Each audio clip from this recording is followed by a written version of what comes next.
Every time a passenger fell asleep, the designated driver would quietly get out of the car, open the trunk, and try to steal something valuable. But this time, when he lifted the lid, he was stunned to find it packed full of cash. After a moment of hesitation, he only took 4 bills. 2,000 euros. That's right, he was going to use that money to rewrite his life. After driving more than 800 kilometers, Ivan finally dropped his client at the destination early the next morning. The door was opened by a blonde, blue-eyed, middle-aged woman. She ignored Ivan completely and went straight upstairs with the man. Half an hour later, the fat guy came back down empty-handed, counted out 300 euros for Ivan, and then drove off. Ivan didn't rush to leave. He never wanted to miss any chance to make money, but barging into the house would seem rude, so he rang the doorbell. Before Laura could even ask, Ivan bluntly said, "Your employee isn't just bad at his job, he's also got sticky fingers." Laura instantly understood. She hurried upstairs to check the accounts and found that a large sum was indeed missing. When they met again, her attitude toward Ivan had completely changed. Ivan then revealed his true purpose. "I don't know exactly what kind of business you're running," he said, "but I can guarantee 2 things. First, it's definitely not legal. Second, I can do it better than that guy." ¿Quieres ganarte 10,000 euros?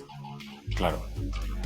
And just like that, Ivan landed the high-paying job. Insiders called them postmen. Their main role was to transport money during the mafia's laundering operations, driving across EU borders without getting caught. The rule was simple. If you got caught, you covered the losses yourself. The job was extremely lucrative. At least 10,000 euros per trip, tips not included. It all sounded easy enough, but reality was far from it. One night, while in the streets of France, Ivan was stopped by the police. The officers discovered the €1,000,000 hidden in his trunk. Ivan tried to explain that the money came from selling his house, but they weren't buying it. Thinking he was lying, they prepared to use force.